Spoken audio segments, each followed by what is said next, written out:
All right, construction champions, it's your host, Ron Nussbaum, and we're here for another amazing episode of Construction Champions Podcast, where we dive into what it takes to be a champion in the construction industry. I have another fantastic guest here with me today. Maggie, thank you for joining us. Thank you, Ron, for having me. I'm so excited. Awesome. So why don't you take some time here and tell all the construction champions out there a little bit about yourself and what got you to sitting here today having this interview? Okay. I will try to be quick. Our stories are always long, but let's just try to be quick. So my name is Maggie Perotin. I'm a business and leadership coach. I live in Canada in the greater metropolitan Toronto area with my husband, and we're a blended family, 4 kids. We speak sort of 3 languages in our household, some Polish, English, and some French on top of it. But what got me here today? So I'm an immigrant to Canada. So I came from Poland. And when I came, I stumbled across construction-related industry, which is a facility management industry, where big companies outsource anything to do with their facilities to companies like I used to work for. And I spent my career, most of my corporate career there, doing different positions, from project management to people leadership to business analytics, service delivery, process improvement, like you name it, I've probably done it. And at some point, I realized that I wanted to just focus on what brought me most passion and fulfillment, which was coaching and developing people, so helping people grow. And so I took that, and also my passion for business. I think it's creative, I think it's strategic, and it's fun. And that's how I became, business coach. And there was like a burnout in between there somewhere that got me thinking. But ultimately, in a nutshell, that's my story. Awesome. Well, I'm super excited to have you here today and to be able to have this conversation around being a construction champion. So I'm going to ask you the $1 million question, and that is, what makes a construction champion? Okay. So you know what? That's kind of aligned with what I do. So it's a perfect, I love this question. I think what makes a construction champion is 2 things. Of course, you're a champion of construction where you can deliver your service or whatever you do at the highest possible level, right? So to your clients or to your employer, however, wherever you are, where whatever you do brings the most impact to the people you serve, right? And the only way you can do it when you yourself operate at the highest possible level, when you're a high performer, meaning you think at your best, you feel at your best, and you operate at your best. And what I want to say that, being in facility management, and I know in construction is the same, it's a super great and fulfilling business, but it's busy. And it can lead to a lot of overwork, and it can lead to burnout.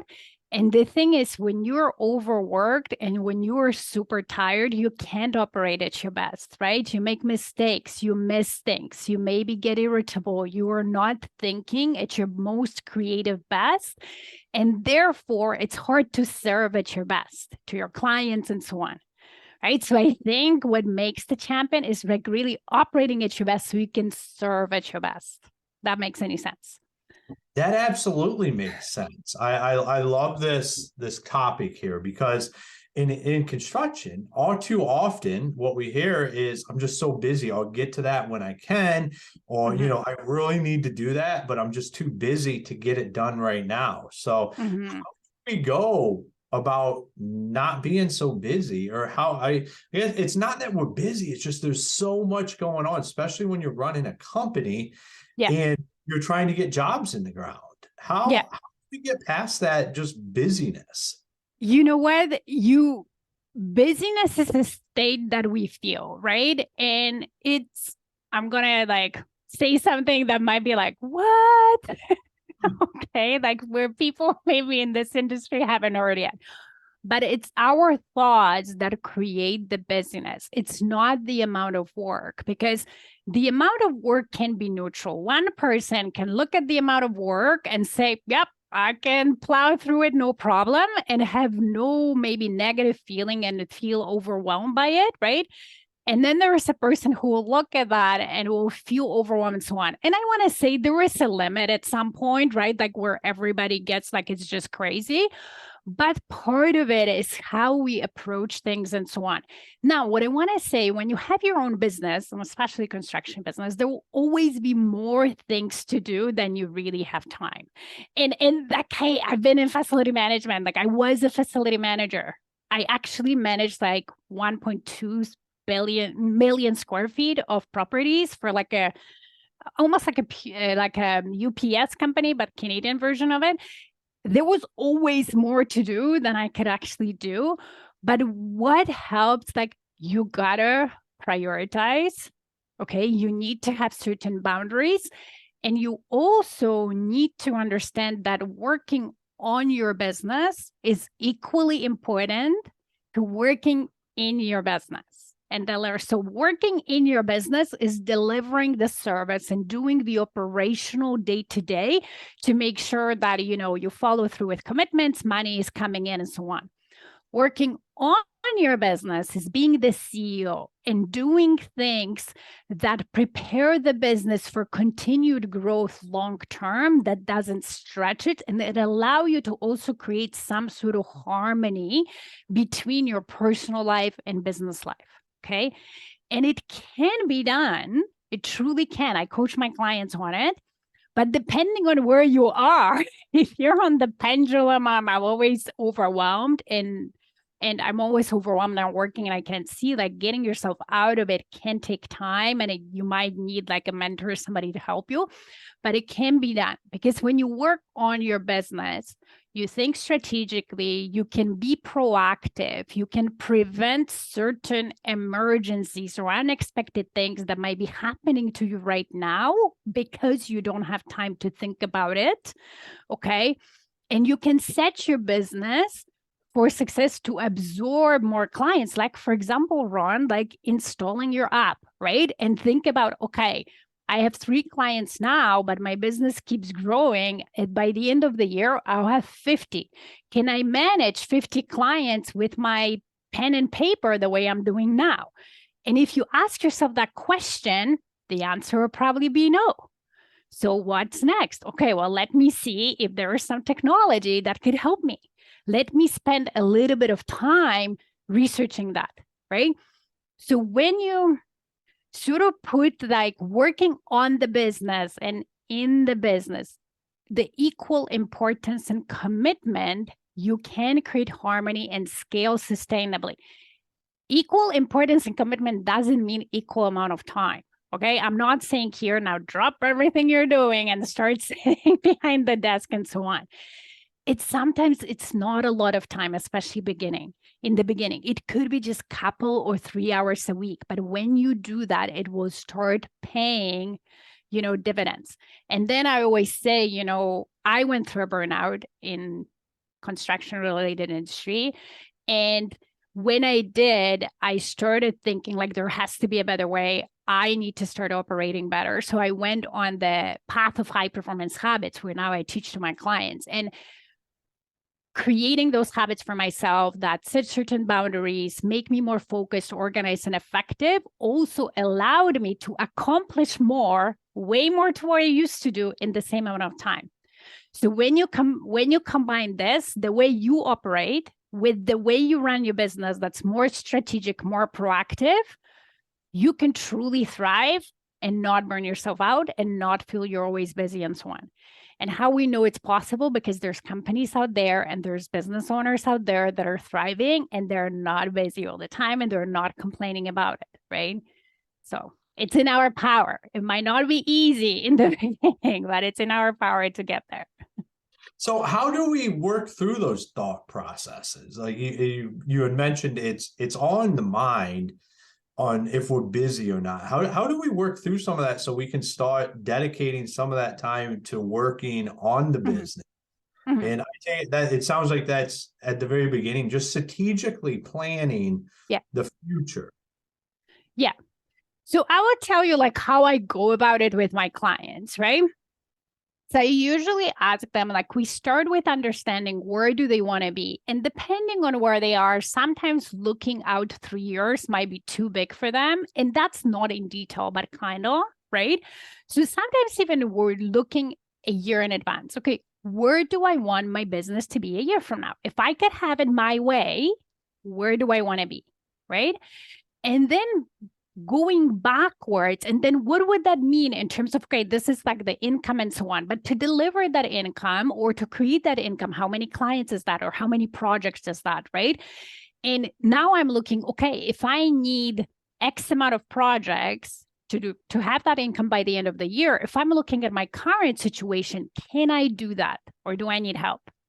Right? Can I do it with my current crew, my current staffing, or not? If the answer is not, you can't just go on hoping that will magically happen. You got to start preparing for it, right?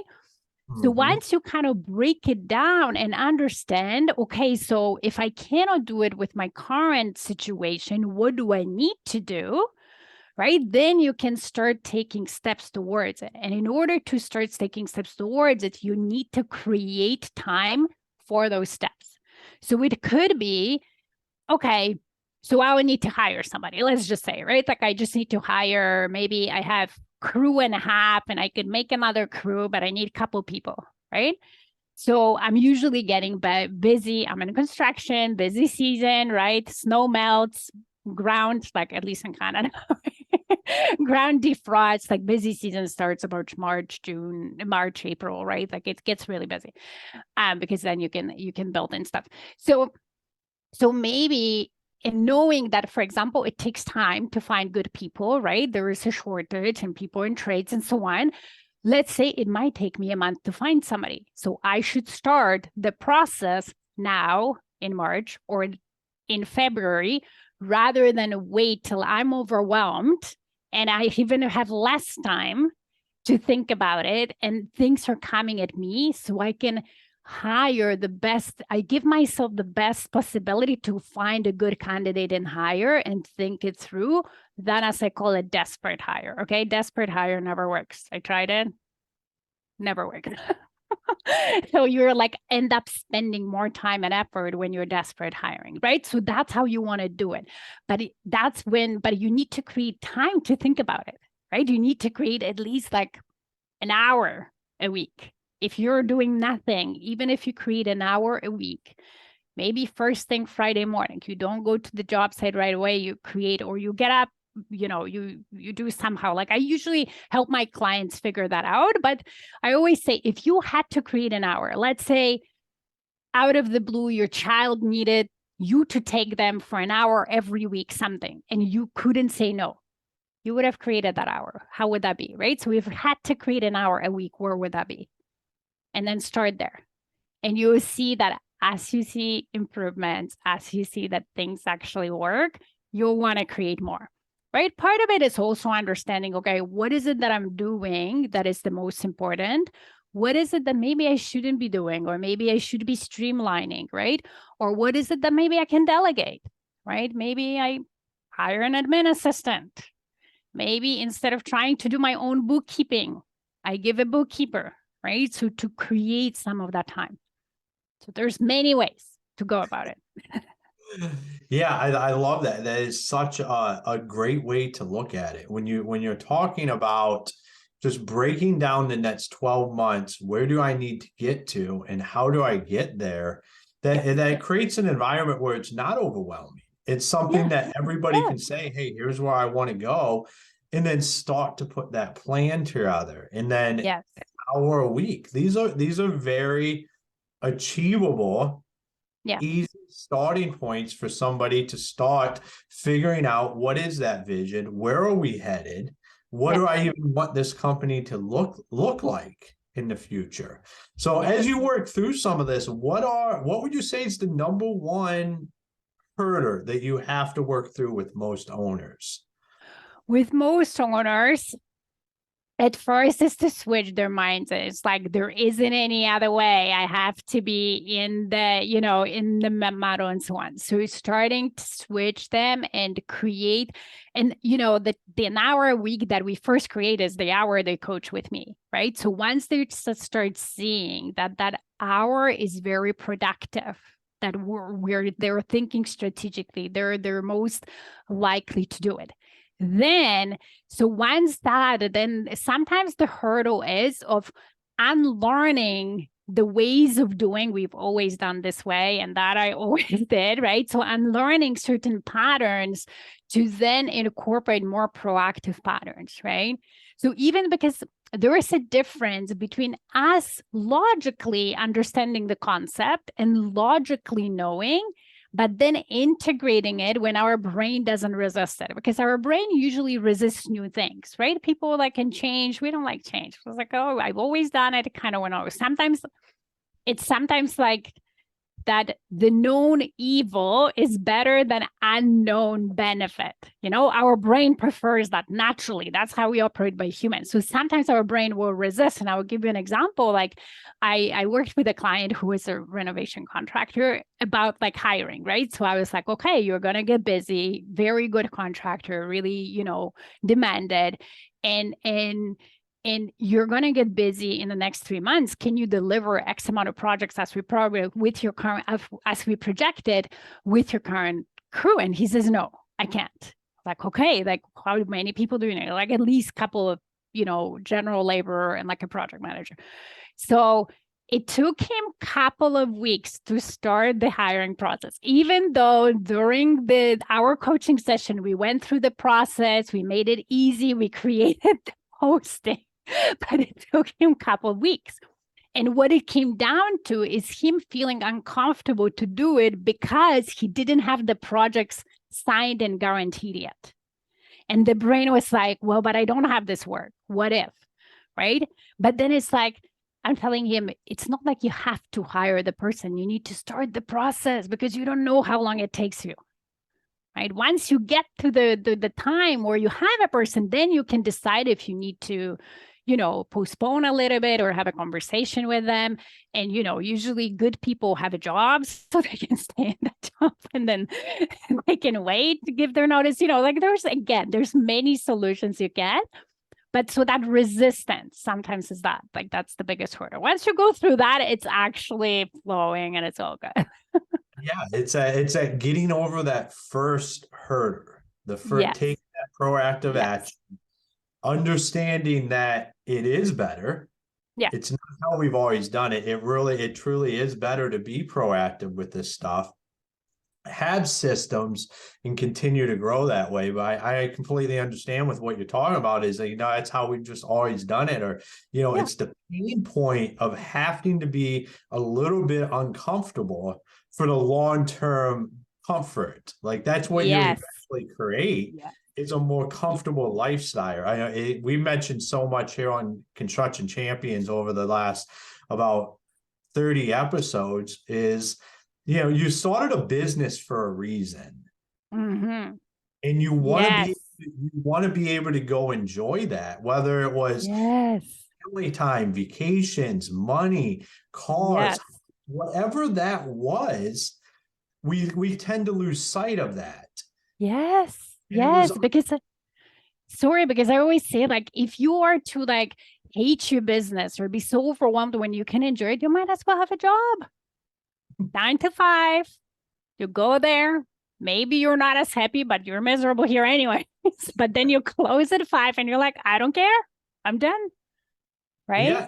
Yeah, I couldn't agree more. But it's about just being a little uncomfortable. Like, I think we lose sight of how uncomfortable it was to make the transition to being out on our own. And we go through this period of a lot of uncomfortness where we're leaving that 9 to 5, and then we finally find some comfort. We have some success, but we want to continue to grow, and we're not that we're afraid to become uncomfortable again. We just finally found some comfort. It's like, oh, I got to go out here, but we shouldn't rely on how it always was. I'm I'm a major component of that, of just continuing to grow, continuing to educate yourself. So I love what you're saying about this. Yeah. You know what? It's kind of like going to the gym. Okay. And or maybe doing a sport that you enjoy. I hate going to the gym, so maybe that's not a big thing. But like maybe doing a sport that you enjoy, you know it's good for you and you might enjoy it, but like starting is always kind of, I need to get ready and so on. But once you get ready and go out there, then you enjoy the process, but then you enjoy the long-term benefits when you stay consistent with it, right? And I also wanted to say that like once you're your own boss and you are in entrepreneurship and you want to continue growing, you did sign yourself up for for the growth, right? Because your business cannot outgrow you and outgrow your mind. So therefore, you need to grow first as the leader of your business, as I say to my clients, for your business to grow. And growth always happens outside of the comfort zone, right? So once you accept it and start enjoying the process of whom you become through that growth, it also makes it easier. Because ultimately, as I say, the long-term benefits are priceless. And even short-term benefits, there are some. I promise. I think you just hit the nail on the head with the comment about your business can't outgrow your mind. Mm-hmm. We as business leaders have to continue to grow if we expect our business to grow with us. It's just not going to all of a sudden one day you're going to wake up and the business is going to double and you're the same person. No. You have to become the person that can lead a business that's twice the size or 3 times the size. That's right. 10x. That's what it's really about, is becoming that leader. And that's what you're talking about here. This has been some amazing information today. I love the conversation. So if anybody wanted to reach out to you or follow you or connect with you, where's the best ways to do that? So I'm on LinkedIn under my name, Maggie Perotin, Perotin. I'm on Instagram under my name as well. My website is stairwaytoleadership.com. So it's all about going up on the stairway to leadership. So stairwaytoleadership.com. And I also have a podcast that's called Diamond Effect, where, I talk about things that I coach on. So if you want to know more about what I coach on and so on, you can tune into the podcast as well. Awesome. Great information today. Maggie, thank you for being a guest here on the Construction Champions podcast. Thank you so much, Ron, for having me. And thank you, everybody, for listening. Awesome. So, Construction Champions, another episode where we really laid out the fundamentals of how to get to where you want to go. If you're trying to grow, look at it from a year, look at it from 2 years, look at it at 3 years. And backtrack from there. This is goal setting 101. Don't do something that's overly overwhelming just because you feel like that's what you have to do. The thing is we have to do stuff that's implementable, stuff that you would do. We're already getting outside of our comfort zone by doing these things.